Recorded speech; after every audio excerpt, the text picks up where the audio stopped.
é uma personalidade que faz toda a diferença para a educação em Química no Brasil e que está no mundo, né? Ele tem uma trajetória dentro do ensino de Química que é um dos pioneiros, ou que seja o grande pioneiro da educação em Química. Se hoje nós temos uma área de educação em Química com mais de 40 anos e ela começa essencialmente na Universidade Federal do Rio Grande do Sul, é graças ao professor Chassot, instituiu isso dentro do Instituto de Química. Então, assim, ele tem fundamental colaboração para que hoje a gente consiga efetivamente estar se reunindo e estar discutindo as questões relativas à formação de professores, ao currículo de educação em Química, avaliação e aprendizagem, experimentação no ensino de Química e todas as outras áreas que compõem, as sub-áreas que compõem as áreas do ensino de Química. Então, vou deixar de mais delongas e vou passar a palavra para o professor Chassot para a gente começar a ouvi-lo. Muito obrigado a todos e que nós tenhamos um bom momento juntos. Bom, mais uma vez, então, agora, boa noite a cada uma e a cada um. Nós, de todos os pontos do Brasil, estamos nesse momento numa cidade que eu nem sabia o nome até recentemente. Não sei se vocês se dão conta, todos nós estamos um pouco, bastante, em Brejo Santo, aqui no Ceará, na Universidade Federal do Cariri. Bom, eu tenho, depois de tudo que disse o Alessandro, só fazer uma referência. Botaste o primeiro slide? Ainda não, professor. Você quer que comece a projeção? Sim. Então tá. Vou começar a projeção.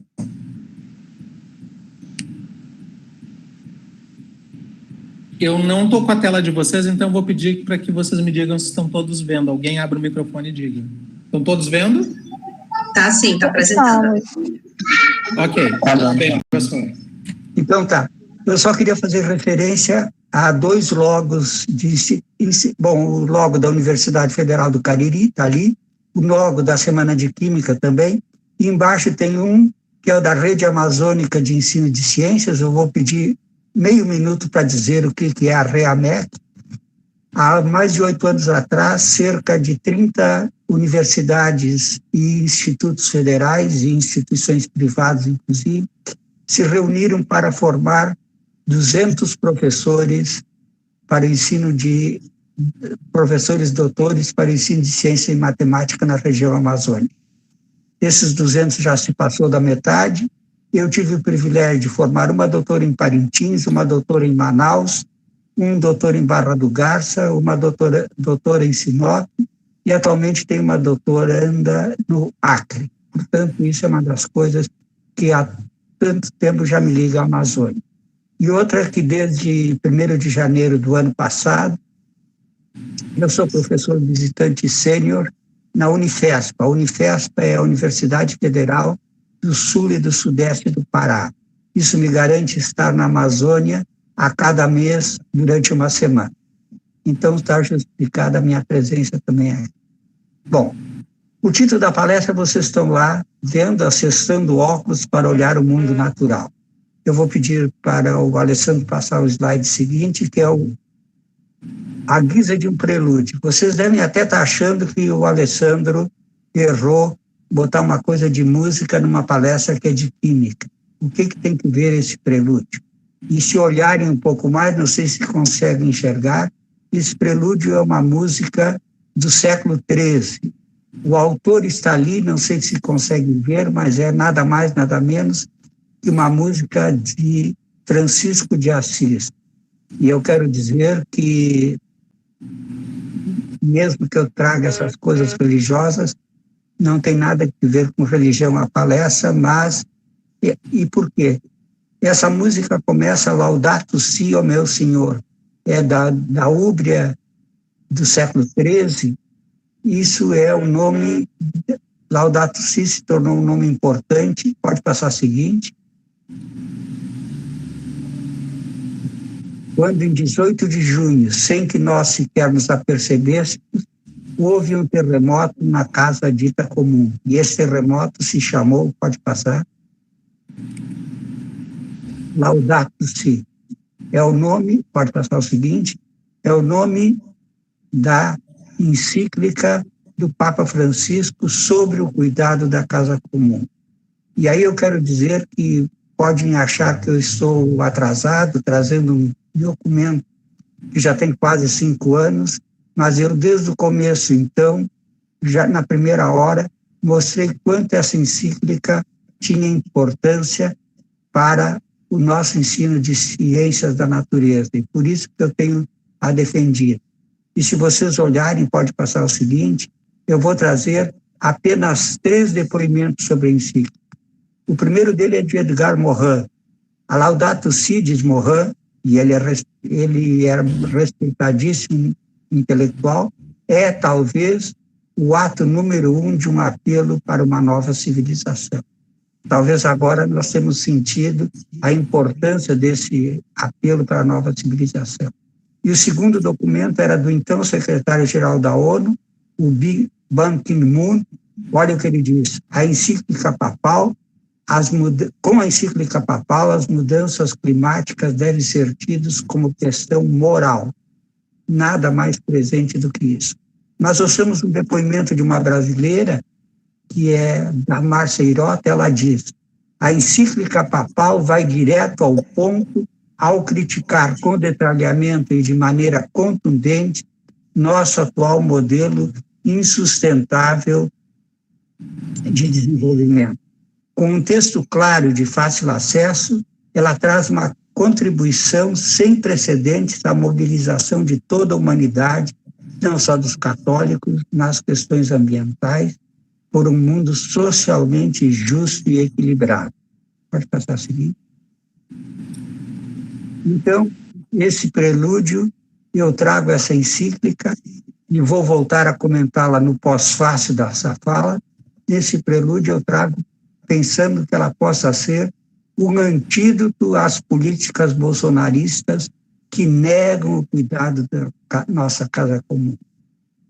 Nós temos vários exemplos e não precisamos dizer.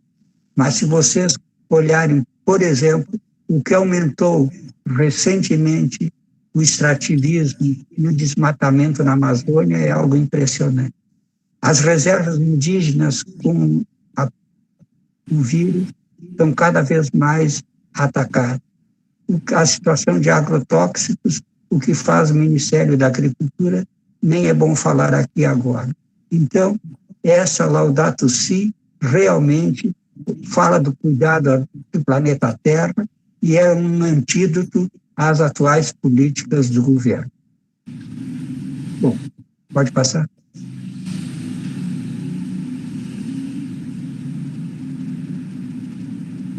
Pode passar. Eu estou doido. Isso. Bom, o título da palestra, então, é esse, Acessando Óculos para Ler o Mundo. Eu não sei quantos de vocês ficaram curiosos quando viram esse verbo acessar e óculos para ler o mundo. Claro que eu estou usando... Aqui tem 2 metáforas, uma do verbo e outra do ler óculos para ler o mundo. Acessar é aquilo que aquela moça ali está fazendo, ela está ajustando. Nós acessamos o óculos, acessamos a câmera fotográfica, o binóculo, o telescópio, os óculos. Então, acessamos é para ver melhor. Então, eu vou escolher alguns óculos e pode passar o seguinte.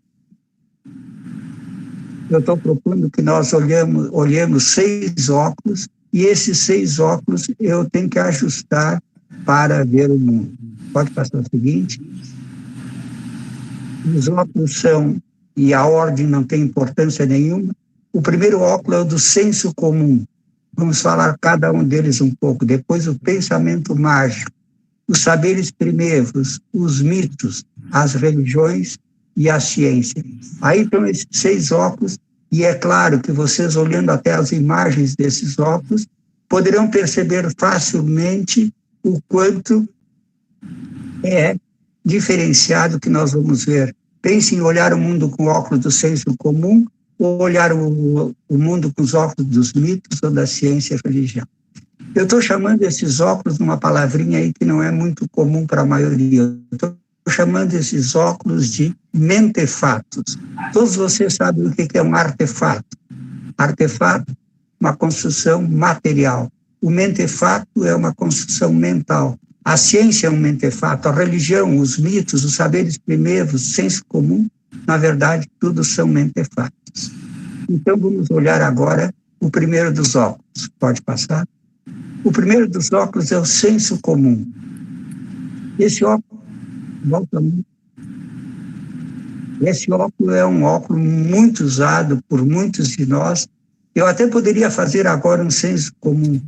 Muitas pessoas usam a expressão senso comum sem saber o que significa. Isso aí foi um senso comum. O senso comum é um achismo. A gente acha que pode ter. Tem senso comuns esdrúxulos. Por exemplo, todos vocês conhecem um que se diz pela época das férias, que o ano no Brasil, de verdade, começa na primeira segunda-feira depois do Carnaval. Ninguém pesquisou isso, ninguém sabe disso. A gente acha que nós, quando estamos lendo uma dissertação, uma tese de um estudante, em geral, botamos lá do lado, senso comum. E no Brasil, a educação vai mal. Quer dizer, isso é um senso comum. A saúde está mal cuidada no Brasil. Quer dizer, isso é um senso comum. Então, vamos ver. Eu fui ao Priberan, que é um dicionário muito bom, e o Priberan me diz que senso comum pode passar, o conjunto de opiniões ou ideias que são geralmente aceitas numa época ou num local determinado. Eu não chamei a atenção que esse meu senso comum aqui é com S. Tem senso também com C, mas aí é recenseamento, é contagem do IBGE. Então, senso comum. O substantivo senso, então, é conhecimento, é saber. E o comum é um adjetivo muito mal usado em língua portuguesa. Nós, em geral, usamos comum como uma coisa a menos. De que tu veio? Eu vim de ônibus comum. Eu vim de ônibus leito. Laranja comum. O que é comum? Comum é aquilo que é de todos. Assim, por exemplo, num condomínio, os lugares, os elevadores, o playground, as escadas, são de uso comum, então é comum. Então, comum não é menos, comum é aquilo que é de todos. Então, um senso comum. Pode passar mais uma? Para dar um ar mais ilustrado para palestras, achando que tudo isso... Tem duas palavras que são importantes quando a gente fala em olhar o conhecimento. Uma delas é episteme. E olhem ali o que é episteme. É a razão lógico-racional científica, é o saber, a ciência. E a episteme se opõe à fronesis. E, na verdade, a fronesis é realmente o conhecimento comum, é a sabedoria prática. Então, vocês voltam e me dizem, isso aqui é um saber acadêmico, isso aqui é um saber prático. Então, essa é uma boa diferença de duas palavras ligadas ao senso comum. Mas vamos adiante e vamos ver o segundo óculo. O segundo óculo, estamos chamando aqui saberes primeiros. Esses saberes primeiros também podem ser os saberes primitivos, os saberes da tradição, os saberes populares. Eu vou ligar, pode passar o seguinte, duas palavras-chave para nós falarmos dos saberes primeiros. Eu botei ali a título de lembrança, biblioteca e uma história de matriz africana. Vamos ver primeiro da biblioteca. Pode passar o seguinte. Tem uma frase que é lapidar, que eu tenho usado muito em vários artigos que eu escrevo. No meu último livro, ela é a frase que está de abertura no 10º e último capítulo.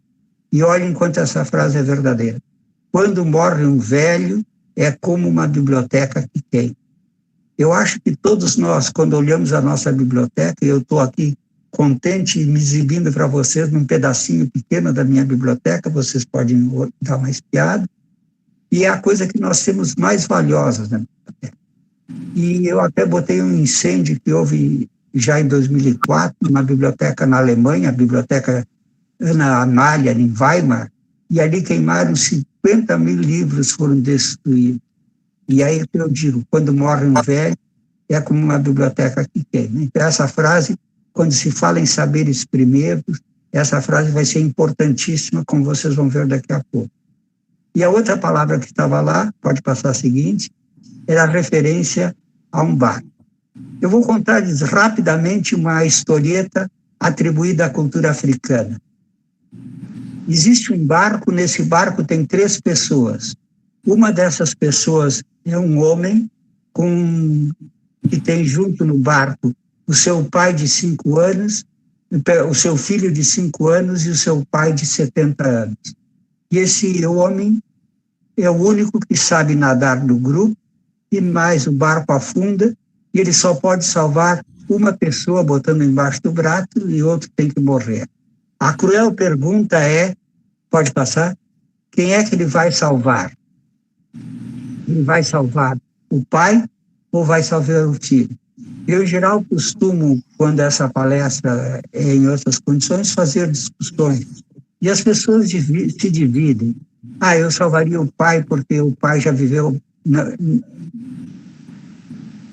sem saberes, ou eu salvaria o filho porque ele não viveu ainda, o velho já viveu. Eu já não pergunto se fosse uma mãe com uma mulher com o filho, um filho e a sua mãe, seria a coisa mais complexa. Mas, na matriz africana, pode passar, onde é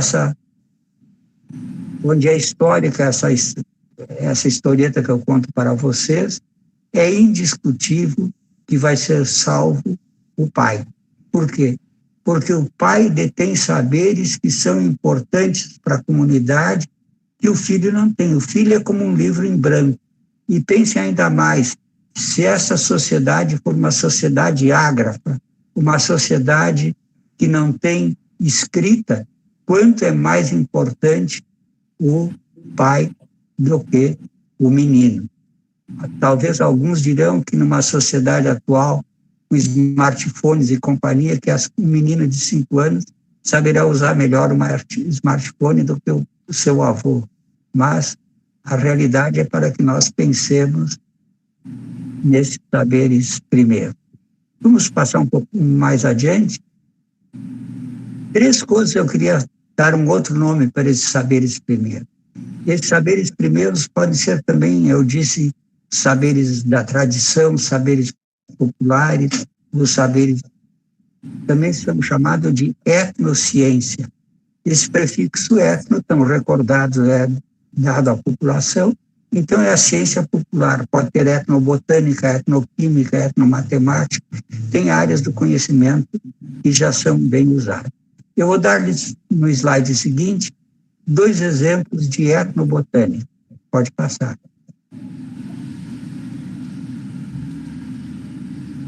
Pode passar. Já passou. Não. Mais um, então. Pensamento mágico entra. Travou aqui pra gente, Ale, não passou, não.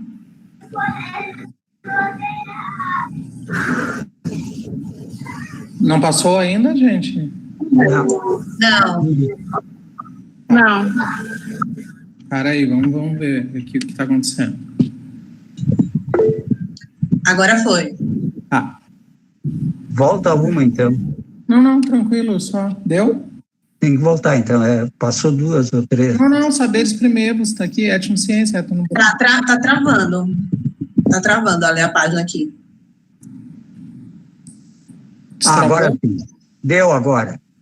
Bom, eu disse que eu daria 2 exemplos de etnobotânica. No primeiro, vocês estão vendo uma flor que é uma flor muito conhecida, pelo menos na região sul, no norte, na Amazônia, no nordeste também não é tão conhecida, é o gerânio. E vocês estão vendo que ali uma casa bonitamente plantada, os gerânios na sacada. Vocês dizem, pessoa caprichosa, pessoa estudiosa, cuidadosa. Planta gerânio também, e agora vem o saber primeiro, o etnobotânico, porque o gerânio, a flor, secreta uma substância que se chama geraniol.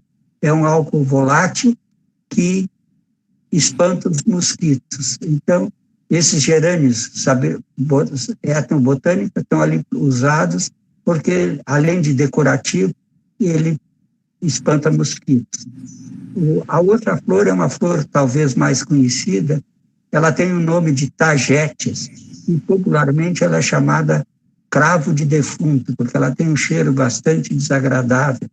Se plantado cravo de defunto embaixo de um pé de, por exemplo, pessegueiro, as larvas não vão chegar aos frutos, porque o cheiro da flor vai espantar os insetos que iam colocar larvas no fruto. Então, é um bom exemplo de saber botânico. Então, agora vamos ao pensamento mágico. Esse é o outro óculo. Então, nós já vimos dois, vimos senso comum, vimos saberes primeiros, agora esse óculo, pensamento mágico. E eu abro com uma pergunta crucial. Pode passar? Essa é a pergunta crucial. Adianta torcer, por exemplo, por um time de futebol, sem ir ao jogo, ficar em casa torcendo? E as pessoas, em geral, se dividem. Uns dizem que adianta torcer, outros dizem que não adianta torcer. Eu sempre recordo, eu vou contar-lhes uma coisa que tem alguns aqui que já ouviram várias vezes. Uma vez eu dava aula numa turma, era um grupo, terças-feiras de noite eu tinha uma turma de licenciatura em Educação Física. E aí nós estávamos discutindo com os estudantes, adianta torcer, não adianta, e teve um aluno que disse assim, professor, adianta torcer. E eu disse mais, eu tenho evidências empíricas que adianta torcer. Bom, quando um cara chega e me diz que tem evidências empíricas e prova que adianta torcer, eu digo, quais são? Ele disse, olha, quando o Grêmio joga, eu pego uma camiseta do Grêmio, rasgo toda a camiseta, dou vários nós, boto em cima da televisão e não dá outra. O Grêmio perde, se enrola todo. Claro que eu até fiquei preocupado com esse saber desse menino, mas fiquei na minha. 2 ou 3 semanas depois, o Grêmio ganha num domingo e do Internacional, e na terça-feira, quando chegamos em aula, eu disse, Daniel, me lembrei muito de ti no domingo. Ele, por quê, professor? Não funcionou. Ele disse, professor, eu vou lhe contar uma coisa, funcionou. Eu digo, como se o Grêmio ganhou?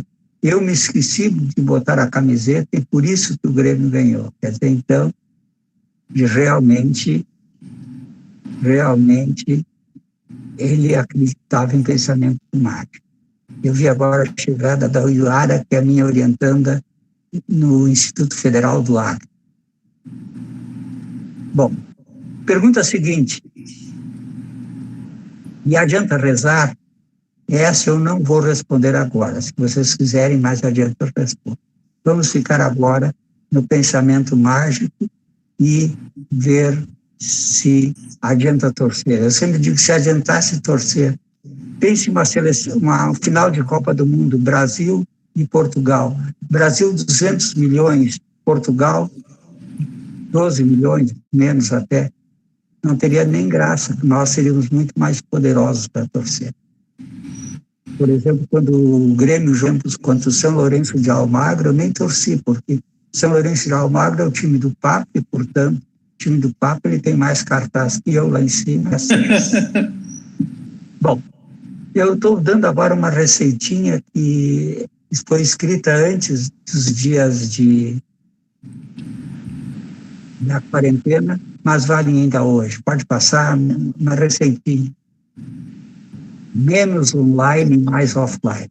Eu acho que nós também temos que aprender a estudar. Às vezes vale a pena estudar. Eu acho que o online, especialmente o WhatsApp, também é muito útil, eu uso em vários grupos, mas tem perda de tempo. Se vocês contabilizarem o que vocês perdem tempo por dia, vale a pena pensar nisso. Pode passar a seguir. Mais um óculos na seguinte. Pode passar. Deu mito aí? Não, ainda não. Foi, não passou não. Os mitos estão esperando isso, chegaram. Bom, os mitos. Vamos conversar um pouquinho, porque esse é um óculos muito usado e muito importante.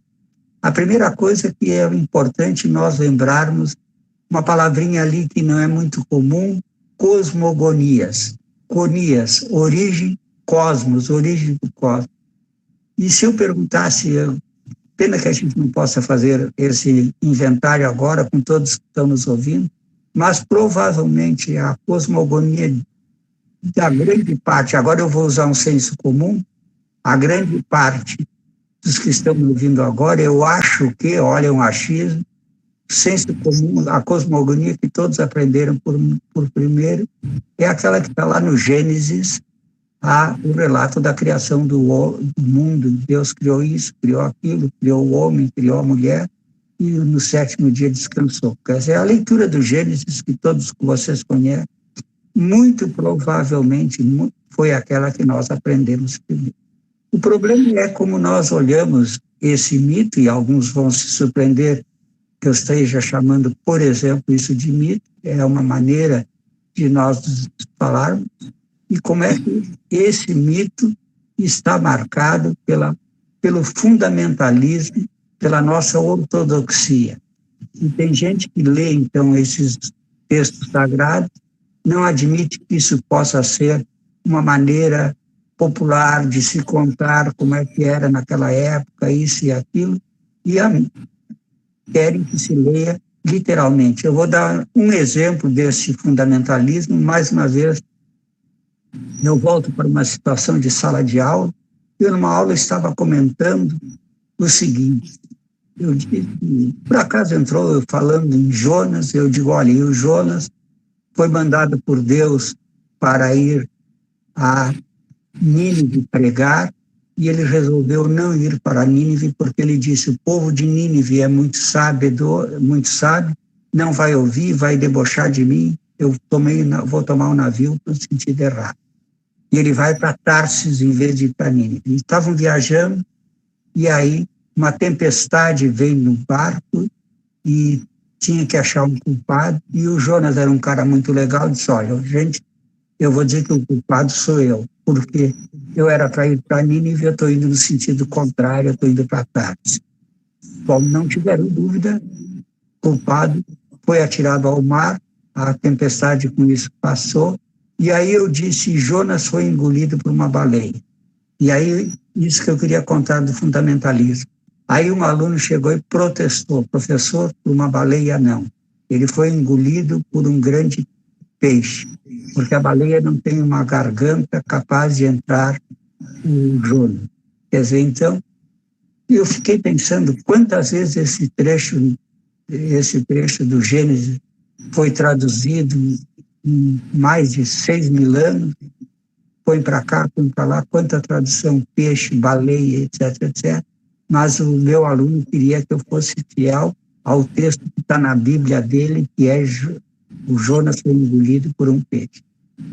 E assim nós temos mitos. E aqui talvez valesse fazer uma comparação. Os gregos, se eu vou falar nas três grandes religiões monoteístas, o judaísmo, o cristianismo e o islamismo, todas elas têm a marca de um livro, é o povo do livro, da Bíblia, do Corão, etc., e tem que ser como está no livro. E isso garante a essas religiões o que nós chamamos de uma ortodoxia. É assim, não é provável que seja assim. Mas, por exemplo, nós temos fortemente em nós o DNA grego, e nesse DNA grego temos uma diferença fantástica. Os gregos não têm livro sagrado, e diferente dos judeus, do judaísmo, e Deus criou o homem, e Deus criou a mulher, a sua imagem e semelhança, os gregos faziam isso diferente. Eles criavam os deuses, as deusas, a sua imagem e semelhança. Assim, os deuses gregos prevaricavam, os deuses gregos cometiam adultério, os deuses gregos tinham reações incestuosas, eram como eram os humanos. Então, isso faz uma diferença. Portanto, se eu conto um mito grego, vocês vão dizer, mas eu ouvi contar diferente. Eu trago, por exemplo, todos vocês já ouviram falar no mito de Pandora. O que diz o mito de Pandora? O mito de Pandora, Zeus e Prometeu são dois deuses, e Zeus é o chefe dos deuses, é o Júpiter dos romanos, E Prometeu faz uma caçada e não dá a melhor parte do burro que ele tinha caçado lá para os Zeus. E os Zeus reclama, diz, mas como? Eu? E aí passa uma carraspana no Prometeu. E aí o que o Prometeu faz? Ele disse, eu vou me vingar de Zeus. E deu para os humanos um presente que só Zeus tinha. Deu aos humanos o fogo. Notem que eu não disse que deu aos homens e às mulheres. Ele deu aos humanos o fogo. Aí Zeus disse, agora vocês têm o fogo, eu também vou dar um presente para vocês. E o que ele dá? Num mito muito machista, ele dá para os humanos Pandora. Quem é Pandora? É a primeira mulher. Então, na mitologia grega. Então, o que faz Pandora quando chega lá? Todos os humanos até então eram hermafroditas. Ela pega um casal hermafrodita, pega a parte masculina para ela, sobra uma feminina que vai lá, corta outra parte, corta. E é assim que eles ensinavam as crianças.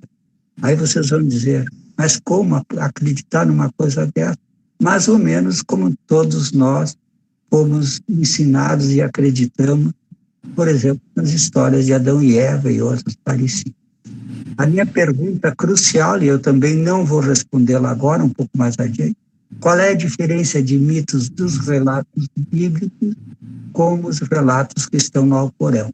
E poderíamos falar nos mitos modernos, aquelas pessoas que são completamente desconhecidas e, às vezes, por promoções, são ejetadas, por exemplo, ou criadas na Segunda Guerra Mundial. Os Estados Unidos criaram o Capitão América. Onde ia o Capitão América, lá chegava vencido. Quer dizer, é um mito, uma ficção, e assim nós vemos em outras coisas. Não preciso nem dar exemplo, vocês conhecem. Bom, vamos, então, visto 4 óculos, me permito recordar senso comum. Saber primeiro mitos, e agora vamos ver a religião, como o 5º óculo. E eu trouxe uma frase de David Hume. David Hume, se vocês olharem ali pela data, ele é do século XVIII, e se vocês estão dizendo que é do século XVIII, ele é um iluminista, século das luzes. E olha essa frase do Hume: se acreditamos que o fogo esquenta e a água refresca, é somente porque nós temos uma imensa angústia de pensar diferente. Essa frase é muito importante, essa frase é muito significativa. Se nós não conseguirmos pensar diferente, somos uma porta fechada que não consegue pensar diferente. Eu sempre digo numa aula, se ao final da aula nós não pudermos dizer isso, eu pensei diferente, não adiantou a aula, continuamos pensando a mesma coisa. E olhem se esta não é, usualmente, a postura das religiões. As religiões, nós temos que pensar conforme o dogma, conforme o texto sagrado. Eu lembro da história do Jonas, pois não posso pensar diferente, não posso levantar como hipótese. Eu agora queria pensar, por exemplo, o dogma da Trindade, Deus Pai, Deus Filho, e seria muito mais simpático uma deusa Filho do que uma pomba, o Espírito Santo. Não posso mudar, é assim, está na Bíblia que são esses 3, eu não vou mudar. Então isso é a religião. Eu vou voltar a falar daqui a pouco de religião, mas antes disso, eu queria passar ao slide seguinte.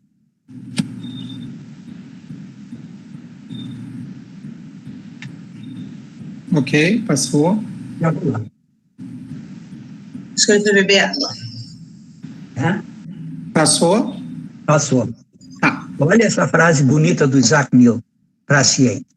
Se eu consegui enxergar tão longe, é porque me apoiei nos ombros de outros gigantes. Gente, essa frase é fantástica se vocês pensarem um pouco. Primeiro, ela traduz a grande humildade intelectual do Newton. O Newton, indiscutivelmente, é o nome da história da ciência que tem, em todos os tempos, em todas as geografias, a maior contribuição. E o Newton disse, olha, eu não vi isso sozinho. Eu me apoiei nos ombros de outros gigantes. Então, mostrou a sua humildade intelectual. A segunda coisa que essa frase diz é que nós temos que partir do que já está conhecido para ir adiante. É assim que se faz ciência. Quer dizer, eu sei que tem vários mestrandos e doutorandos nos ouvindo agora aqui. A gente tem lá uma parte que diz uma revisão de literatura. Eu vou olhar o que os outros gigantes olharam antes de mim e, em cima disso, eu vou ir adiante. Se conta, e eu também não sei se quanto isso é verdade, talvez nem devesse contar, algo que vai contra um pouco o Newton, que eu elogiei tanto, mas eu vou contar a título de curiosidade. Um dos grandes inimigos teóricos na ciência de Newton é o David Hume e o Robert Hume. E o Robert Hume que era anão. Então alguém disse que o Newton disse essa frase para justamente não incluir o Hooke. Mas também, se isso é verdade ou não, eu não sei. Mas essa outra frase, sim, é importante. Vamos ficar na primeira. Se eu conseguir enxergar tão longe, é porque eu me apoiei nos outros ombros. Então, a grande pergunta é agora a seguinte, já que estamos falando de ciência, pode passar. O que é ciência, afinal? Essa pergunta é a pergunta que baliza, está presente em nós todo dia, toda noite. Aliás, vocês viram muito por ocasião da atual quarentena, os governadores, os prefeitos, nós temos que ouvir a ciência, vamos ouvir a ciência, nós vamos aplicar um método científico. Quer dizer, a ciência ganhou peso, quase que se fez uma religião para ela. Mas eu queria discutir um pouquinho rapidamente com você. O Alan Chalmers, um britânico que nasceu em 1939, escreveu um livro o que é essa coisa chamada ciência. Ele foi traduzido para o português e é da Brasiliense, e em português ele é o que é ciência, afinal. Está ali, inclusive, na capa do livro, a gata do Chalmers, inclusive, e o que é ciência, afinal. Eu não vou gastar as 300 páginas que tem o livro, nem 30 páginas, nem 3 páginas, falar em 3 linhas o que é ciência, afinal. Pode passar para vermos o que é ciência? Olha ali, primeira coisa muito importante, a ciência é uma linguagem. É uma linguagem como é o português, como é o espanhol, como é a matemática, como é Libras. A ciência é uma linguagem. Segunda coisa, a ciência é construída pelos homens e pelas mulheres. O que significa isso? Ela é uma construção humana, ela é um construto humano. Portanto, não é que nem as religiões, segundo os fiéis a ela, acreditam que é uma revelação divina. A ciência não é a revelação do Newton, nem do Einstein, nem da Madame Curie. Eu, tu, nós, vós, eles, ajudamos a construir essa ciência, fazer ciência. Então, uma linguagem construída pelos homens e pelas mulheres. E essa ciência tem uma palavra muito bonitinha, serventia. Essa palavra eu sempre me lembro da minha mãe, que ela dizia, isso tem serventia, isso não tem serventia. A ciência tem serventia.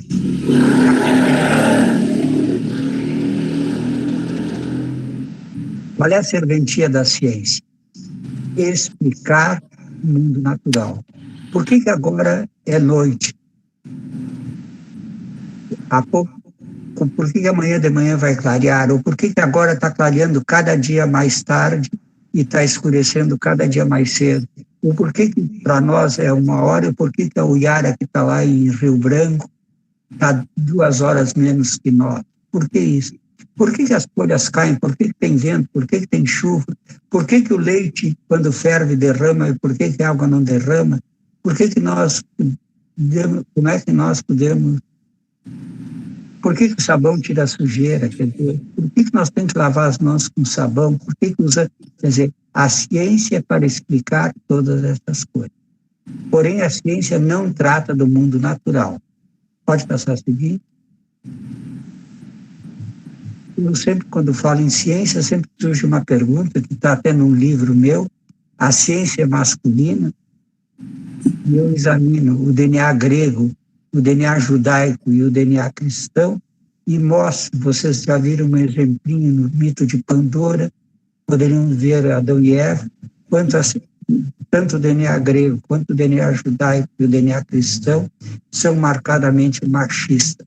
Então, esse livro, que já está na 9ª edição, aumentada significativamente em relação ao 8º, conta um pouco essa ideia de ciência e a ciência feita predominantemente por homens. Eu recentemente terminei de ler um livro que tinha, eu acho, para cada 100 homens citados, talvez uma mulher. Quer dizer, então a ciência é masculina, uma boa discussão. Não é machista esse tipo, não é, ao contrário, esse tipo é, antes de mais nada e acima de tudo, por alguém que fala o contrário. Podemos passar adiante? E agora, então, nós, tendo olhado esses 6 óculos, religiões, mitos, ciências, senso comum, pensamento mágico e saberes primeiro, nós vamos falar algumas coisas ainda sobre esses chamados mentefatos. A primeira coisa importante que eu devo dizer para você é que cada um pode escolher desses 6 óculos aquele que quiser. Eu não tenho autoridade nenhuma sobre vocês para dizer, olha, o melhor óculos é a ciência. Quem acha que o melhor óculos é a religião, pode usar a religião. Mas cada um vai escolher o óculos que quer. Porém, a gente sabe que às vezes até pode usar 2 óculos ao mesmo tempo. E aí, o que vai acontecer? E nós estamos enxergando com dificuldade. Bom, eu vou comparar com vocês, porque é importante, 2 desses óculos, ciência e religião. Pode passar?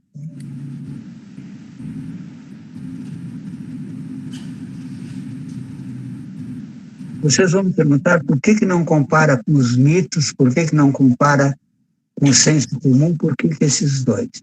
Tem 3 razões pelas quais eu escolhi esses 2 óculos para comparar com você. Pode passar? A primeira revisão. A religião está onipresente em nossas vidas. Religiosos ou não, nós vivemos num mundo religioso. Se eu perguntar, provavelmente ninguém de vocês aqui, dos que estão me ouvindo, dá aula nos domingos.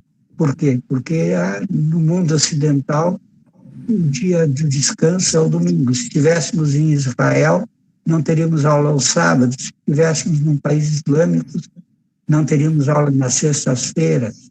Quer dizer, então, religiosos, os feriados, por que nós não temos aula 12 de outubro? Por que nós não temos aula na sexta-feira santa? Quer dizer, religiosos ou não, a religião está na vida da gente.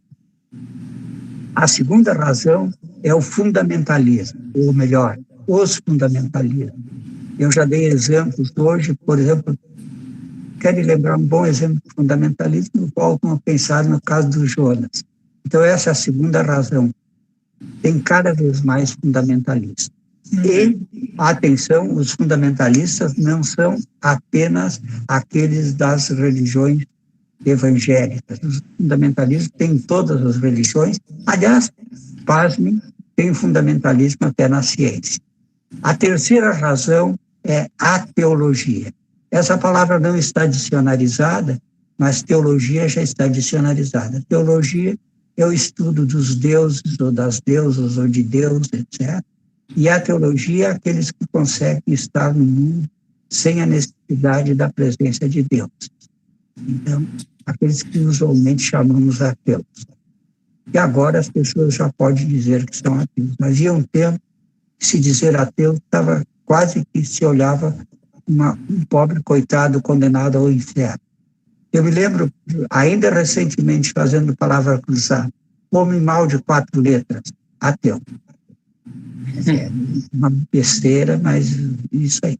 Bom, vamos então olhar um pouco as religiões e comparar com a ciência. Eu trouxe aqui uma definição de ciência e já discuti essa definição com muita gente. Eu não vou dizer que ela é a melhor, porque senão eu estaria sendo fundamentalista, mas olhe o seguinte, compare. As ciências afirmam a existência de uma verdade global, imanente, eterna, completa, que trata tanto da natureza como dos homens. Essa verdade tem uma exigência fulcral para crer, a fé. Então, a fé é uma exigência. Eu acredito, a palavra-chave é acreditar. E essa crença, essa verdade tem uma exigência. Se eu digo eu acredito em Papai Noel, vocês sabem que eu não tenho uma ciência para acreditar em Papai Noel, mas eu tenho que ter fé para acreditar em Papai Noel. Então, essa é a diferença. Eu fiz mais recentemente um acréscimo nisso aí, que vocês podem ver na página seguinte. E essa afirmação da fé muitas vezes é contestada, principalmente pelos de fé espírita, por reconhecerem também uma dimensão racional sua fé. Eu não vou discutir isso porque isso é polêmico, mas eles acreditam e dizem que acreditam racionalmente. Em todos os casos, eu faço uma homenagem porque eu acho que é uma boa maneira de estar no mundo, as crenças como eles têm, e reconhecer que possa ter uma dimensão racional. Bom, mas já vimos ciência, então eu repito, uma verdade global, imanente, eterna, completa, que trata tanto da natureza como do homem. Exigência fulcral para crer, para acreditar, só se acredita porque tem fé. Agora vamos comparar com a religião. Pode passar o seguinte. As religiões, primeira coisa importante, não têm a verdade, mas aceitam algumas verdades transitórias, provisórias, em um cenário parcial, onde o homem não é o centro da natureza, mas um elemento da mesma. A não crença nessas verdades tem uma exigência, a fé. Quer dizer, nós não acreditamos, nós sabemos explicar aquilo que a ciência mostra. Então, essa é a grande diferença. Fé, religião, ciência, razão. Vamos um pouco adiante, e eu vou propor uma utopia, um sonho. No meu sonho, eu não quero nem o choque entre o racionalismo científico com a autoridade da fé. Eu diria que a ciência está reservada o papel de explicar e transformar o mundo. E no meu sonho de diálogo de ciência e religião, eu digo que as religiões estariam destinadas o papel de fazer com que essas transformações sejam para melhor. Porque nem sempre as propostas da ciência são boas. Ao contrário, muitas vezes são ruins, e nessa situação as religiões podiam ser aquelas que dão um puxão de orelha na ciência, olha, pensa assim, facilita. Eu poderia dar-lhes vários exemplos de quanto é sonhador, é utópico a minha situação. Eu vou pegar dois rapidíssimos exemplos. O primeiro, me desculpem se eu vou trazer um exemplo aqui do Rio Grande do Sul, mas nós, há 4 ou 5 anos atrás, eu e muita gente, fizemos uma campanha contra a não plantação de eucalipto na metade sul do estado. Os argumentos eram os mais variados, eu não vou enunciar agora aqui, mas a gente, com o método da ciência, achava que tinha bons argumentos para não se plantar eucalipto. Eu me lembro em 2 universidades da região sul, também me permito não dizer agora, alguém me disse que isso que eu estava defendendo era uma bobagem, porque, afinal de contas, as florestas, se em vez de tirar as florestas, mas planta eucalipto, o eucalipto produz gás, o CO2 e transforma o CO2, aquela coisa toda que todos sabemos. Então, perdemos a campanha e hoje a metade sul, todos sabemos como está. Daqui a pouco as regiões viníferas terão vinho sabor eucalipto. E a outra situação é a votação das células-tronco no Brasil. Cada vez que vai se votar, vão pais lá para frente do Senado, do Supremo, dizendo que os cientistas estão matando criancinhas. Por quê? Porque descartam muitas vezes sobras de óvulos que foram fecundados, são óvulos, então sobra, e aí esses ovos, segundo alguns, já têm uma alma imortal, e, portanto, não pode ser descartado. Então, essa é a discussão. Até hoje não conseguimos aprovar a célula. Portanto, é a minha utopia. Eu queria passar o seguinte, falar de uma pessoa muito importante, que tem a ver com o que eu quero falar em seguida, que é o Richard Dawkins. Ele talvez é um dos maiores cientistas darwinista, talvez seja, alguns dizem que ele é mais darwinista que o Darwin, escreveu vários livros, eu não vou entrar agora em situação. Ele nasceu na Nigéria, mas porque o seu pai estava lá a serviço, no Quênia, perdão. Seu pai estava de serviço do rei da Inglaterra, era colônia inglesa, mas ele é cidadão inglês. Nasceu em 1941 e eu vou lembrar uma coisa, pode passar a seguinte. Ele tem, para quem quer, me disseram que eu tenho que deixar tema para casa, então eu vou deixar o tema, ler a carta que o Dawkins mandou para a sua filha Juliette. Ela está no livro O Capelão do Diabo, mas vocês não precisam comprar o livro. Se vocês botarem no Google Carta de Dawkins ou Carta de a Juliette, Dawkins lá escrito, vocês vão ver uma carta lindíssima, onde ele trabalha porque boas e más razões para acreditar. Olhem o título da carta, Boas e Más Razões para Acreditar. Ele usa a tradição, nós acreditamos por causa da tradição, os nossos pais foram assim, eu também sou por causa da autoridade, quem diz, ou pela revelação. Vale a pena ler, tema para casa, a carta da Juliette. Podemos ir adiante.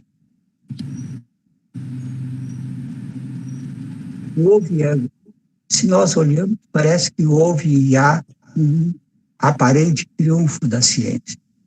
Os homens e as mulheres com a ciência têm resolvido os problemas significativos. Por exemplo, a coisa mais importante é a diminuição do trabalho físico. Se vocês me perguntassem qual é a contribuição maior da ciência, é a diminuição do trabalho físico. Né? Pensa numa mala com rodinhas e numa mala sem rodinhas.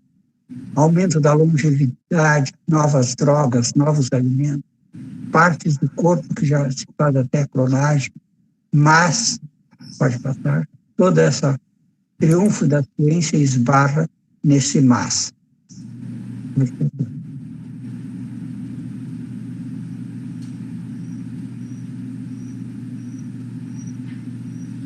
Alô? Vamos lá.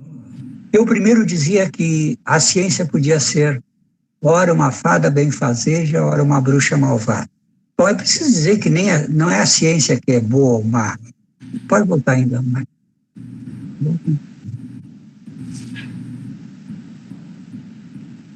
Não é a ciência que é boa ou má. Uma faca, por exemplo, uma coisa boa ou uma coisa má. Pode ser boa para cortar o cordão umbilical de uma criança, está nascendo, pode ser boa para cortar o pão, pode ser má para matar alguém. Então não é a faca que é boa, mas é o humano que usa essa faca. Então pode parecer, não digo mais que parece uma bruxa, porque hoje nós sabemos que as bruxas são criações dos homens, toda vez que as mulheres estavam sabendo coisa demais. Então, depois eu passei a dizer que podia ser uma fada benfazeja e um ogro maligno. Mas sempre ficava nesse quadrinho. Então, pode passar o seguinte, mais se parece com o Golem ou com o Goyle, que é aquele ser da mitologia judaica que tem os pés de barro, não sabe a força que tem.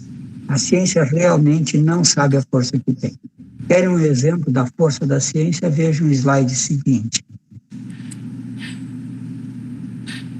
Todo mundo lembra dessa cena, 11 de setembro de 2001. Ali morreram cerca de 3.000 pessoas. Pode passar? Essas pessoas que ali morreram, todas elas inocentes, é claro. Pode passar.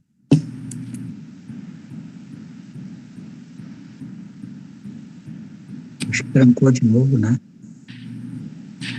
Não sei, acho que sim. Tá, tô na frase que abriu no slide das Torres Gêmeas. Espera aí. Abriu aí? Não. E agora? Também não, hein? Ale, tente desligar sua câmera para ver se melhorar a conexão. Aí. Deixa eu ver aqui. Espera aí. Vamos de novo. Morreram 3.000 inocentes. Ouçam esse dado. Olhem esse dado, por favor. Hoje morrem 30.000 pessoas a cada dia. Por favor, fechem os microfones. Fechem os microfones, por favor. Time curioso, está com o microfone ligado, poderia desligar.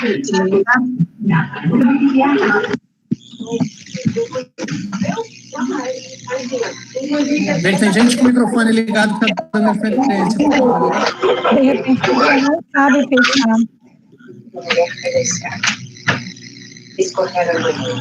Ali, clica em cima da pessoa e liga o microfone dela. Você consegue fazer isso.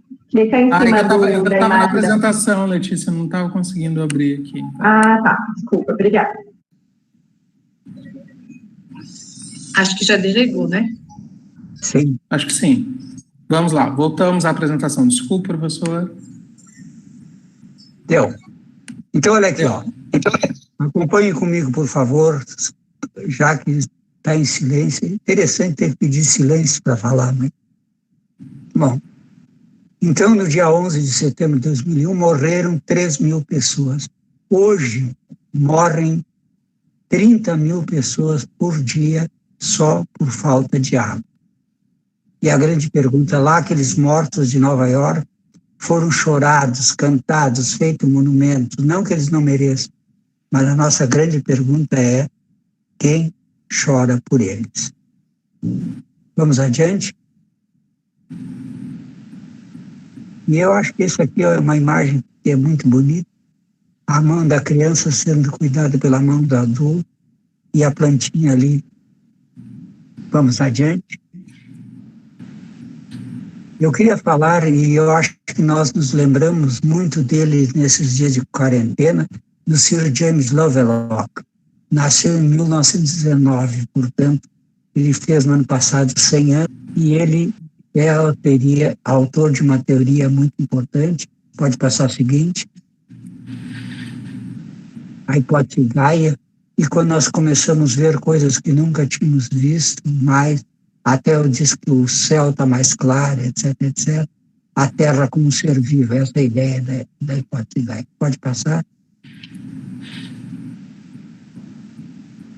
Eu vou trazer apenas uma frase do Lovelock. Temos que ter em mente o assustador ritmo da mudança e nos darmos conta de quão pouco tempo resta para agir. E então, cada comunidade e cada nação deve achar o melhor uso dos recursos que possui para sustentar por mais tempo, por máximo tempo que puder, a nossa civilidade. Acho que essa frase do Lovelock é significativa para esses dias de quarentena. Pode passar? E aqui tem uma prova do aquecimento do planeta. A seguinte é mais ilustrativa.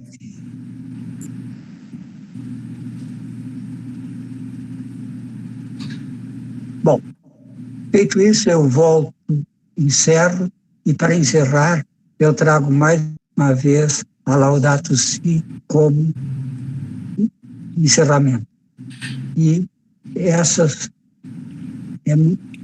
nós queremos cada vez mais pensar de quanto nós temos que defender o planeta, e a Laudato Si é um bom tema para isso. Pode passar?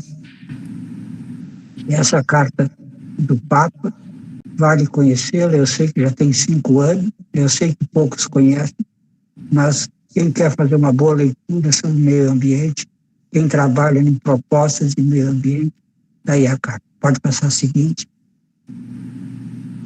E uma das discussões que ele faz é a encíclica é explícita no defender a terra e os povos. Ele pergunta que tipo de mundo nós queremos deixar a quem vai suceder-nos, as crianças que estão a crescer. É uma continuada pergunta que tem na Laudato Si. Pode passar. É preciso haver fontes de sabedoria e de princípios naturais reunidos a partir de culturas e tradições religiosas para ajudar a dar suporte às compreensões humanas da finalidade da ciência e de como ela deveria ser praticada, o que significa ciência para o comportamento humano, o Papa pergunta. E uma palavra nova, ecumenismo. Não é ecumenismo, é ecumenismo. O que é o ecumenismo? Um movimento de união de esforços em torno da defesa de nossa casa comum, que extrapola os limites das religiões e tem o potencial de coligar religiosos, místicos, cientistas, ativistas, filósofos, ateus e outros grupos juntos, pensando na defesa do planeta Terra. Isso é ecumenismo. E para encerrar uma chargezinha, ali está o Papa com um assessor dele dizendo, olha, quando for anunciado o novo Papa, nada de fumaça branca, nada de fumaça preta para dizer se já foi escolhido, manda um e-mail apenas. E eu acho que o chargista está super desatualizado. Em vez de mandar um e-mail, um WhatsApp. Pode passar a seguir. Então, mais um tema casa 2, então, dá uma olhadinha na encíclica, vale a pena e vai ajudar um pouco esse período que nós estamos vivendo. Realmente comentar alguns livros que eu sou autor. Pode dar? Já passei a iniciação científica. Aqui ainda não chegou. Tá, então vamos de novo. E agora? Ainda não, estou me esperando, vai vindo.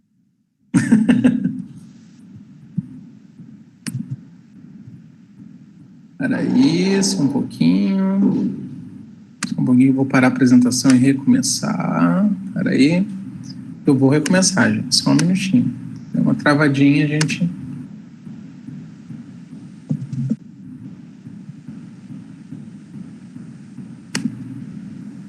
Voltou? Deu. Então, um dos meus livros, Alfabetização Científica, esse ano foi reimpressa, exemplares da 8ª edição, que já está esgotou, mas já foi reimpressa da 8ª edição. Eu tenho 2 alegrias com esse livro. É o meu livro preferido, porque, primeiro, os direitos autorais de cada edição, da primeira em 2000 até a 8ª edição, todas, os direitos autorais é do Departamento de Educação do MST. Vocês não veem, tem até a bandeira do MST aqui, mas os direitos autorais são para eles, porque a maioria das coisas que esse livro tem eu aprendi com os professores de acampamento e assentamento. A outra é que esse livro não é por nada que é muito usado, porque ele é uma leitura de vários programas de pós-graduação. O outro livro que eu apresento, pode passar, é o Ciência através dos Tempos. Eu botei ali a capa das primeiras edições, a capa atual. A primeira edição foi em 1994. Cada ano continua ainda sendo um dos livros de história da ciência muito importantes aqui no país, porque é um volume só. O seguinte, Educação com Consciência. Esse livro eu escrevi em 2002, quando eu fiz pós-doutorado em Madrid, e tem vários capítulos importantes. Tem um capítulo sobre bruxaria, tem um capítulo sobre Inquisição, tem um capítulo sobre sementes, etc.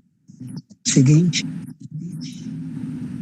para quem é útil do ensino, é o meu livro, é minha tese de doutorado, o seguinte, ciência masculina, eu já falei para vocês hoje, e o último, das disciplinas à indisciplina. Eu queria falar em 2 livros ainda, que não estão mais em circulação, mas eu queria chamar, se encontrar no sebo, eu recomendaria comprar, que é bom.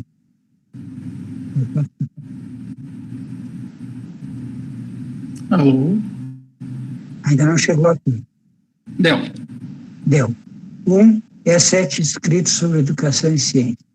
Esse é um livro super bem bolado, são 7 capítulos, cada um estudando a mitologia de um dia da semana, mas é um livro que não emplacou, não saiu da primeira edição. O outro é o meu livro de memórias, quando eu fiz, em 2011, fiz 50 anos de professor, escrevi um livro, um capítulo sobre cada ano, tem 500 páginas. Se encontrarem em sebo e gostarem de ler, é bom, mas não tem nem previsão, esse livro não será reeditado. Bom, já que falamos em livros, eu queria fazer uma coisa completamente muito particular para agora. Pode passar? Eu digo, na esteira de falarmos em livro, é muito significativo lembrarmos, uma vez mais, que estamos na Universidade Federal do Cariri. E por estarmos na Universidade Federal do Cariri, isso nos oportuniza fazer uma homenagem. A minha homenagem é para Jari de Arraes, uma escritora, cordelista, poeta aqui do Vale do Cariri. Ela nasceu em... Como é a cidade que tem o aeroporto aqui perto? Juazeiro do Norte? Juazeiro do Norte. Ela nasceu em Juazeiro do Norte. Ela tem vários livros. Esse que eu escolhi botar na capa é a história negra, Heroínas Negras Brasileiras em 15 Cordéis. É uma jovem mulher do Vale do Cariri que faz a leitura retirante. Essa é a minha homenagem a todos os intelectuais dessa região. E, pode passar, ali tem meus endereços, não. Eu tenho um blog que uma vez foi diário, agora é semanal, todas as sextas-feiras, fazendo propaganda do blog e outras coisas. E para encerrar, a última pergunta. E a última pergunta, ela está feita dentro de propostas trazidas que parece ser uma exigência. Hoje, se me perguntassem uma recomendação só, ser curioso e ser curiosa. Eu acho que essa talvez é das coisas mais importantes. Outra coisa é assumir posturas disciplinares. Outra coisa é ter a paz como propósito. Eu acho que nós, antes de mais nada e acima de tudo, temos que lutar pela paz e cuidar da nossa casa comum, que é o planeta Terra. Em cima disso, eu pergunto, enquanto homens e mulheres envolvidos nesse reencontro da terceira semana de Química, nesses tempos de tantas esperanças e desesperanças, quais são os nossos propósitos para colaborarmos com a construção de um mundo melhor e mais justo? Se a nossa preocupação não for um mundo melhor, se a nossa preocupação não for um mundo mais justo, eu vou dizer com absoluta segurança, e eu digo isso poucas vezes, que eu quase tenho certeza, não vale a pena nós estar aqui. Vale a pena se nós estivermos contribuindo para a construção de um mundo mais justo e melhor. Muito obrigado. Obrigado, professor Chassot, pela brilhante fala.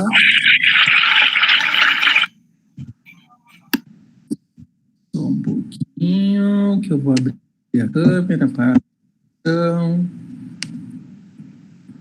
Bom, queria agradecer ao professor Chassot pela brilhante fala, como sempre, nos trouxe uma esteira de vários pensares culturais e educacionais que nos estimulam a olhar para a educação, a olhar para o nosso mundo e nos questionarmos sobre o nosso papel como educadores e como pessoas que vivem nessa sociedade para que nós possamos interagir e interferir também neste mundo para que ele se torne algo melhor. Eu imagino que a Letícia e a Tatiana tenham agora algumas questões aí que devem ter sido feitas lá no YouTube, galera do YouTube, e aqui mesmo no bate-papo.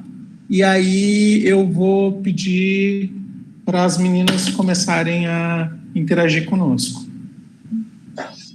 Oi, Ale, temos aqui 5 perguntas, a maioria vindas lá do YouTube, que a Letícia mandou, eu anotei aqui. E eu vou fazê-las em ordem, porque eu acho que temos tempo para 5, né? Se surgir mais, aí a gente vê como seleciona elas. Então, a primeira pergunta foi do professor Elcio, e ele pergunta em que medida as paixões e as ideologias direcionam todo e qualquer óculos.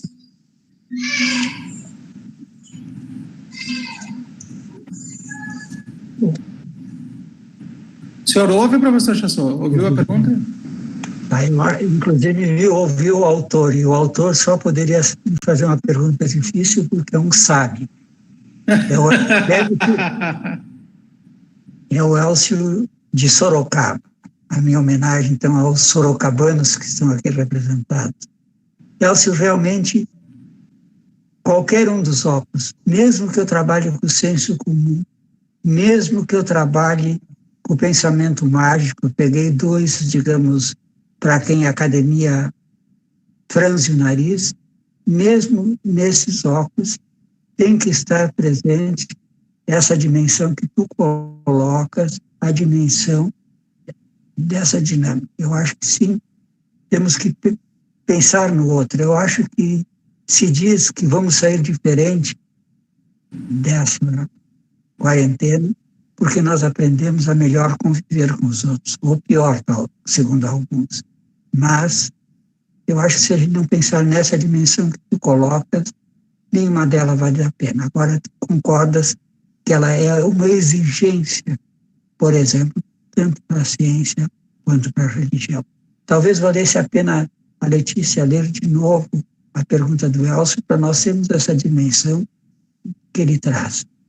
Só repete a pergunta aí já. Ok.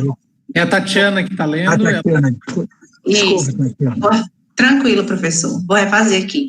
Em que medida as paixões e as ideologias direcionam todo e qualquer óculos? Eu acho que sim. Não tem medida. Eu acho que são necessários. Obrigado. Vamos então a uma segunda. Obrigado, Elcio. Eu acho que é a primeira vez que o Elcio assiste uma palestra minha. A segunda pergunta é de Leidemar Amigoto Oliveira. O senhor poderia, por gentileza, na verdade é uma solicitação, né? Se poderia, por gentileza, depois disponibilizar os slides, porque gostaria de rever algumas das citações que foram colocadas no slide. Resposta?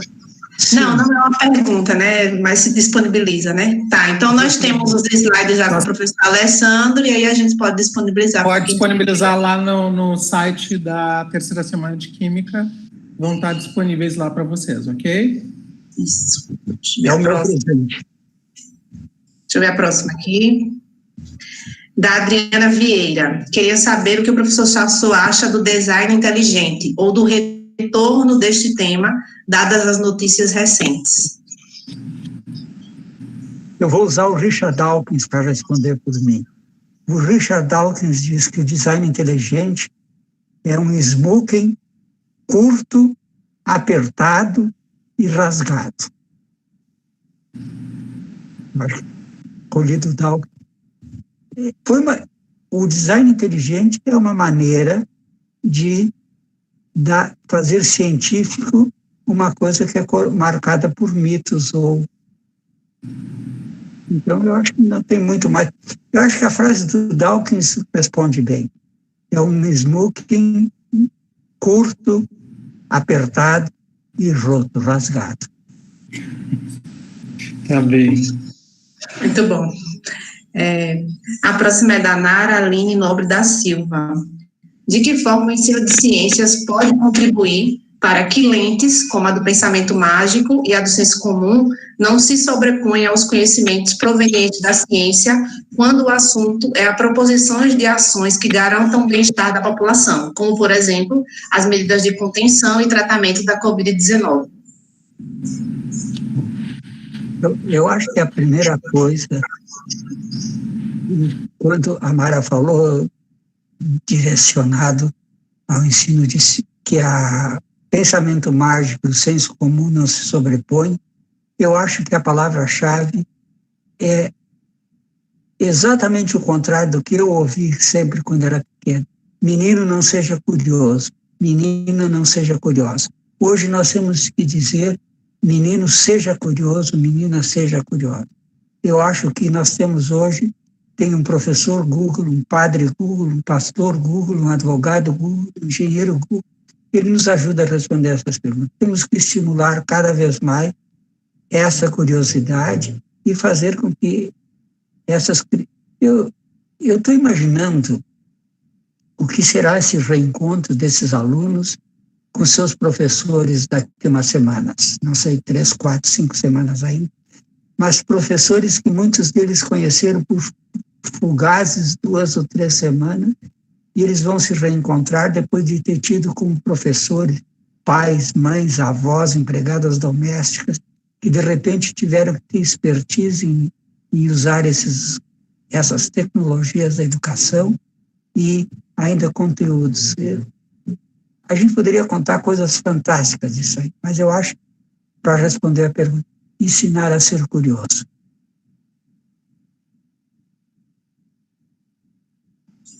Tem mais uma aqui, que é de Débora Gomes de Azevedo.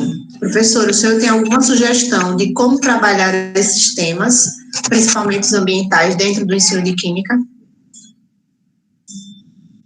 Bom, tem uma sugestão, é uma sugestão um pouco revolucionária, eu vou dizer assim. Olhem o título do meu último livro, Das Disciplinas à Indisciplina. É justamente, eu brincando às vezes digo, mas com muita vontade de dizer a verdade, não existe química, não existe física, não existe biologia, existe ciências, ou se quiserem, ciências da natureza. Nós temos que ensinar ciências sem a preocupação. Não existe uma coisa, um fenômeno químico somente. Ele sempre tem uma presença da física, da biologia, etc, etc. Então, isso. E cuidar de coisas que nós não ensinamos. Falta ainda na educação básica o ensino de astronomia, que nós não temos. As crianças olham para o céu, jamais vão saber quem é Júpiter ou por que a Lua está de um tamanho hoje, ontem estava diferente. E está faltando o ensino de geologia. Eu acho que nós esquecemos a geologia no ensino, na educação fundamental, na escola básica, e ela é importante, até porque poderíamos ter uma geologia da libertação.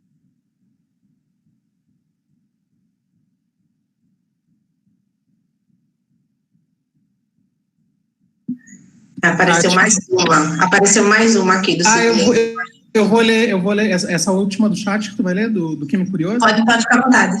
Tá, então tá, vou mandar já um abraço para o Jonatas, que é aqui dono de um perfil do Instagram, no qual ele faz várias postagens, professor, que é o Químico Curioso, e ele pergunta o seguinte: em tempos de pandemia e de readaptação das metodologias de ensino, o que o senhor sugere para tornar as aulas remotas de ciências mais atrativas e proveitosas diante das diversas dificuldades enfrentadas nos lares dos educandos, como a falta de um espaço adequado, distrações, dentre outros?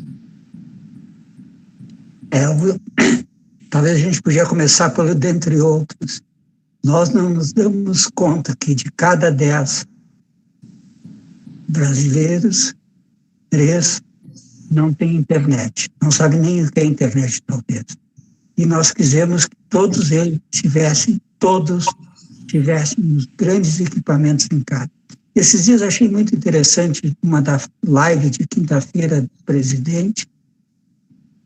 3 ou 4 vezes saiu do ar porque não funcionou. Quer dizer, vejam hoje de noite, nós tivemos problemas também. E tudo isso se quis fazer esquecer com a palavra com o Jonatas, né? Quando ele diz uma readaptação das tecnologias para serem facilitadoras de ensino de ciência. Eu acho que é isso, nós temos que aprender a operar essas coisas com mais tranquilidade, porque eu não quero ser profeta do apocalipse, do jeito que está a escola essa não vai longe. Tem que ter uma escola diferente. E se o senhor me permite uma intervenção, só estendendo um pouquinho o pensamento, a gente também tem que começar a diferenciar e a conceituar o que são atividades remotas e o que é a educação à distância, porque são coisas diferentes, que ocorrem em tempos diferentes, e nesse tempo de pandemia, uma das coisas que se tem visto é justamente que as pessoas tratam tudo como sendo uma mesma coisa, colocam tudo dentro de uma caixa, sacode e transpõem da atividade presencial para a atividade remota como se fosse isso um outro significado da educação à distância. Eu acho que está na hora da gente também parar e questionar da viabilidade e, para além da viabilidade, de qual o efeito que isso tem na vida dos estudantes. Perfeito, eu concordo, eu assino embaixo. Tem mais uma pergunta, professor Chassot, do Sidney Lima Júnior. Como aproximar os formadores de docentes do urgente tratamento da complexidade e sustentabilidade em suas reflexões a abordagens científicas e que essas perpassem para a educação? Tinha sido combinado que pergunta difícil não valia, né? Professora, desculpa, eu me esqueci. Eu estava aqui relendo também para entender a pergunta. Vou reler a pergunta. Eu acho que vale. Porque ela é cheia de nuances. Fala. Eu tenho a resposta. Eu vou reler porque, assim, são várias coisas aqui, tem 200 respostas possíveis para a gente pensar. Então, vamos lá, para tu organizar teu pensamento. Como aproximar os formadores de docentes do urgente tratamento da complexidade e sustentabilidade em suas reflexões a abordagens científicas e que essas perpassem para a educação? Pergunta o Sidney Lima Júnior. Sidney, a primeira coisa, não podemos ter um boçal como ministro de educação. Enquanto tivermos esse ministro de educação, pouca ou nada coisa vamos conseguir fazer. Segunda coisa, eu acho que temos que estar, interessante que vale também de novo, a dimensão da curiosidade tem que estar muito presente e a dimensão de pensarmos que nós trabalhamos com humanos. Nós queremos formar homens e mulheres críticos. Nós não queremos, com o nosso ensino de ciência, não queremos formar cientistas. O nosso ensino não é para formar cientistas. O nosso ensino é para formar homens e mulheres mais críticos que saibam cuidar do mundo natural. Só isso. Tá certo. Me lembrou agora, a sua fala me lembrou do livro do Bachelard, A Formação do Espírito Científico, e talvez ali seja um caminho para a gente pensar a formação do cientista. Tá ali na estante, eu posso pegar e olhar. Também está aqui na estante atrás de mim. Mas eu acho um livro importante para a gente marcar essa formação do cientista e esse pensar. Que eu concordo justamente, nós não formamos cientistas, longe disso. Deixa eu ler aqui para ti mais algumas coisas. Para aí, só um pouquinho. A Cristina Passinato pede para te mandar um beijo, tá? Cristina Passinato te mandou um super beijo aí. Cristina de Barcelos Passinato. Foi ela que ajudou no desligamento dos microfones há pouco. Isso, exato. Do roteiro. Tem a Letícia está trazendo mais uma pergunta do YouTube. Olha lá, o YouTube bombando e trazendo um monte de pergunta. Antônio Sávio Antônio Sávio Magalhães diz: professor, há pouco tempo falou-se da possibilidade de implantação do ensino à distância no Brasil. Você acredita que após essa pandemia, essa ideia venha com mais força? Resposta não. Não virá. Eu também creio que não, porque acho que quando se pensa Isso, exato. Juliana, desliga o microfone. Juliana Alves de Araújo, por favor. O YouTube bombando e trazendo um monte de pergunta. Antônio Sávio de Magalhães, Antônio Sávio de Magalhães diz: professor, há pouco tempo falou-se da possibilidade de implantação do ensino de distância no Brasil. Você acredita que após a pandemia essa ideia venha com mais força? Resposta não. Não virá. Eu também creio que não, porque acho que quando se pensa isso, exato. Juliana Alves de Araújo, desliga o microfone. Antônio Sávio de Magalhães, Antônio Sávio de Magalhães. Obrigado. Tá, vou continuar lendo. É que andou aqui, acho que perdi alguma pergunta, mas eu vou direto para a pergunta que está aqui, porque anda o chat aqui, pessoal, eu não consigo fazê-lo voltar. Então, assim, se passou alguma pergunta, por favor, refaça, porque eu não consigo. Acho que a da Letícia lá andou, Letícia, se tu puder repassar ela aqui de novo. Vou fazer a pergunta da Mara Silva. Professor Chassot, como alfabetizar cientificamente os alunos que estão se formando em licenciatura em Química? Mara, professora do curso de licenciatura em Química de Formação de Educadores da Universidade Federal do Recôncavo Baiano, campus de Amargosa.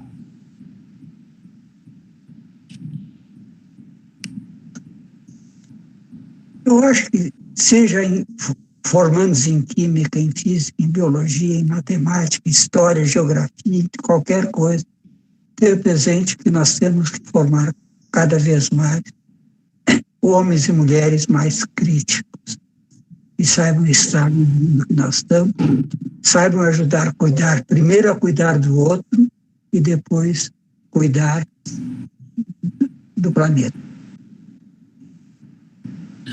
Uma outra pergunta do Matheus Luna. O que o professor Chassot acha do Enem digital? Eu não tenho opinião nenhuma, eu nem sei por que vão fazer diferenciado e como é que vão fazer diferenciado, tratamentos diferentes em tempos diferentes, são sem datas diferentes. Se fosse na mesma data, sim. Eu estou vendo aí o meu amigo Johnny Vargas, eu estava presente aí, então um abraço, Johnny. Temos marcado um encontro para quando eu terminar a quarentena, Johnny. Professor Chassot, Andressa Ribeiro Silva, que é aluna aqui da UFCA, tá? Acho que é a Andressa mesmo, Andressa Ribeiro Silva. Boa noite, professor. Gostaria de saber como o senhor pensa as influências do pesquisar na pesquisa. Escutamos muitas vezes que não podemos influenciar a pesquisa que estamos fazendo, mas não são coisas que estão juntas. Os pensamentos dos pesquisadores e pesquisadoras, né? De maneira geral, como os pensamentos dos pesquisadores e a maneira como a pesquisa é conduzida. Acho que é o pensar do pesquisador e se isso não se atravessa junto ao caminho da pesquisa. Acho que é mais ou menos por aí. O pesquisador, ele não é neutro no sistema, ele não é neutro, ele faz parte, claro que a sua opinião influi. O Johnny Vargas perguntou para ti, professor Chassot. Falou nele, tem uma pergunta lá do YouTube, ele está mandando. A pergunta é o seguinte: o senhor crê que após essa pandemia, nossa sociedade estará mais inclinada a um maior alinhamento científico ou haverá espaço à fé? Ou haverá mais espaço à fé, às crendices, às superstições? Eu vou usar, eu já falei no David Hume hoje, no seu livro sobre religiões, tem uma frase que todos nós conhecemos e sabemos. O pessoal se lembra de Santa Bárbara quando troveja. Eu fiz uma olhada aleatória nas mensagens de Páscoa que eu recebi esse ano. Já estávamos, todas elas são os mais religiosos, os mais crentes, os mais Deus para cá e Deus para lá. Impressionante. Eu fiz uma mensagem que eu dizia: feliz, bom domingo de Páscoa aos que creem e aos que não creem. Isso foi quase um escândalo. Como se todo mundo agora, com isso aí, tem muito mais espaço para ter resposta sim. Professor Chassot, a Rosália Felipe também. Até só o espaço para fé, que nós vimos vender feijão germinado que vai curar, nos afastar dos vírus e outras coisas mais mágicas. Pensamento mágico está fervendo. Tá? Desculpa, eu te interrompi.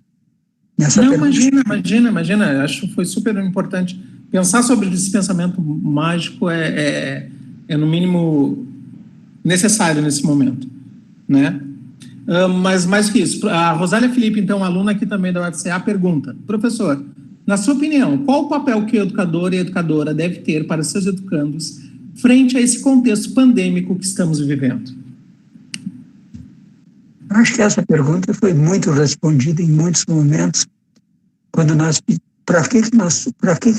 a grande pergunta é: por que os alunos vão para a escola? Quem é que escolheu os conteúdos que eles aproveitam? Eles não têm esses mesmos conteúdos muito melhores no YouTube. Qualquer aula de eletrólise ou qualquer aula de química orgânica que tem lá no YouTube é muito melhor do que as melhores aulas que nós conseguimos dar. Precisa isso, então? Esse é um momento pandêmico mesmo. Juliana Alves de Araújo Botetia diz: oi, professor Chassot, estava no YouTube e apenas agora consegui entrar aqui. Parabéns pela palestra, uma grande satisfação. Assestando o óculos para olhar o mundo. Assestando, fiquei pensando nesse verbo. Então, por favor, me asseste. Por favor, me coloque na direção de olhar o mundo com esperança, pois após a Segunda Guerra ficou o fascismo. O que ficará após essa pandemia de Covid? Juliana Botetti ex da Universidade Estadual de Goiás, Campus Formosa, agora ela está na UNB, está dizendo aqui. É difícil responder essa pergunta, mas vamos assestar o óculos na direção da busca do bem comum. Eu acho que quando nós dizemos quem puder fique em casa, não é pela pessoa ficar em casa, é pelo outro que nós estamos fazendo isso. Eu acho que nós temos que, talvez, o que reste, tomara que seja o resultado dessa pandemia, tomara que o resultado seja solidariedade, fraternidade. Professor Chassot, já vou aproveitar e fazer uma propaganda aqui e já lhe convidar também, e vou convidar, não sei se o professor William está aí no chat, mas eu vou fazer uma propaganda porque de 3 a 6 de junho, nós estaremos com a Semana do Meio Ambiente, SEMACO, e segunda semana dos saberes indígenas, que vai acontecer virtualmente também aqui pela Universidade Federal do Cariri. Se o William estiver aí, puder falar um pouquinho e convidar todos que estão ouvindo, William.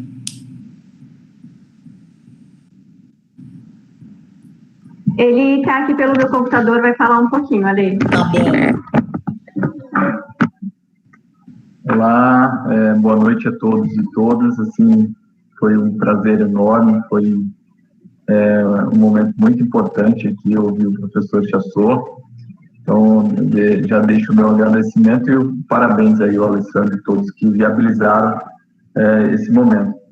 A gente tem aqui de 3 a 6 de junho a Semana do Meio Ambiente do Cariri Oriental e o segundo encontro de saberes indígenas do semiárido, né? Um momento de debate sobre meio ambiente, sustentabilidade, bem viver e também de visibilidade e integração dos povos indígenas do semiárido.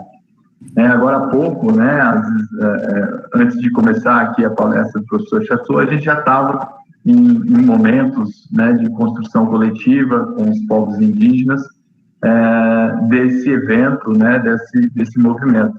Tá? Então, deixo aí a todos e todas o convite para a submissão também de trabalhos, que vai até o dia 18, www.semacoinsis.com.br. Tá? Estamos também no Instagram, no Facebook, no YouTube. Will, depois tu põe aí para nós, ou alguém, alguns meninos põem aí para nós no chat também o endereço da Semaco, por favor. Tá, a Letícia está colocando aqui, tá? Então, agradeço aí o espaço e, mais uma vez, obrigado. Pessoal, também para reforçar, a gente também lá está com um movimento de doação, né, para compra de cestas básicas para as comunidades indígenas que estão em situação de vulnerabilidade social. Então, quem puder, quem quiser, né, compartilhe também seu excedente, porque, né, os parentes também estão passando por um momento difícil nesse momento de pandemia. Tá? Obrigado, um abraço, paz e bem, valeu. Obrigada. Bom, professor obrigado, William, por divulgar a Semaco e reforçando para convidar vocês todos, viu? A gente ainda tem a programação amanhã, na quinta com a professora Marlene e na sexta com o professor Arnaldo. Eu vou falar depois, mas chegou mais uma pergunta, professor Chassot, para o senhor. Analine Andrade, qual o seu óculos, professor Chassot? O meu óculos é a ciência.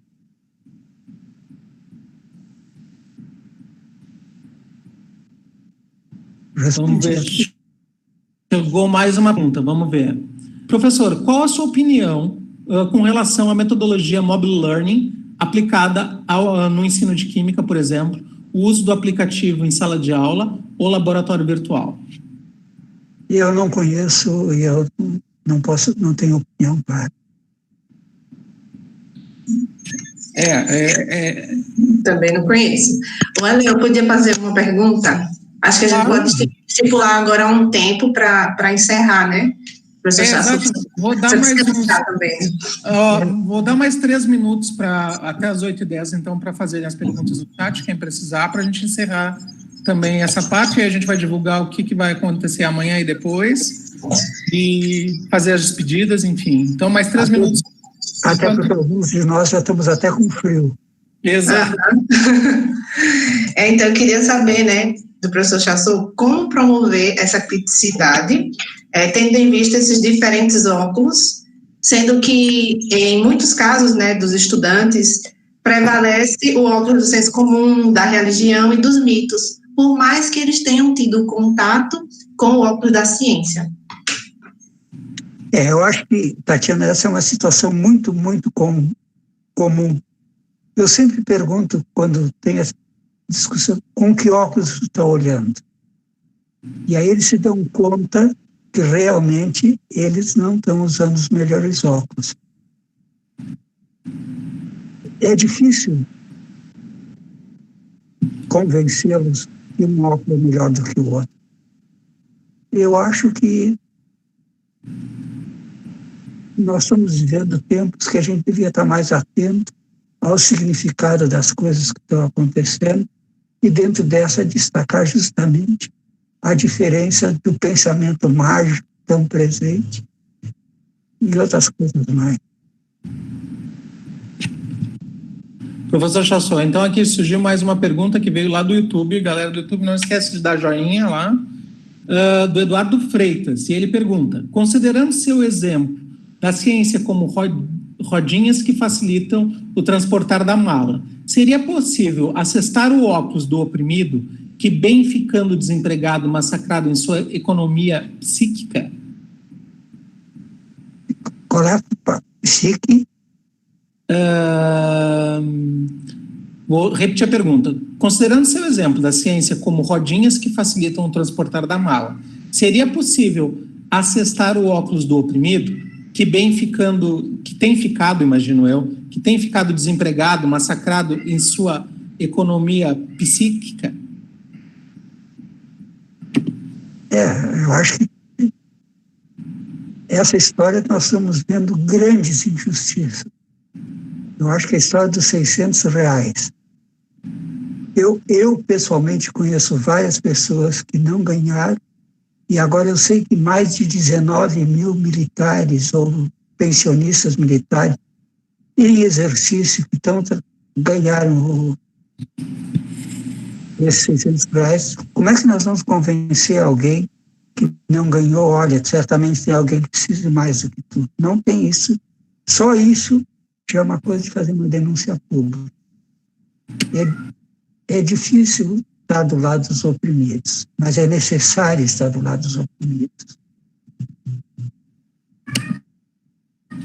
Bom, o horário já avançou, as perguntas foram encerradas, e a gente, então, primeiramente quer te agradecer, professor Chassot, pela gentileza em aceitar o convite nosso aqui, em tu dispor desse tempo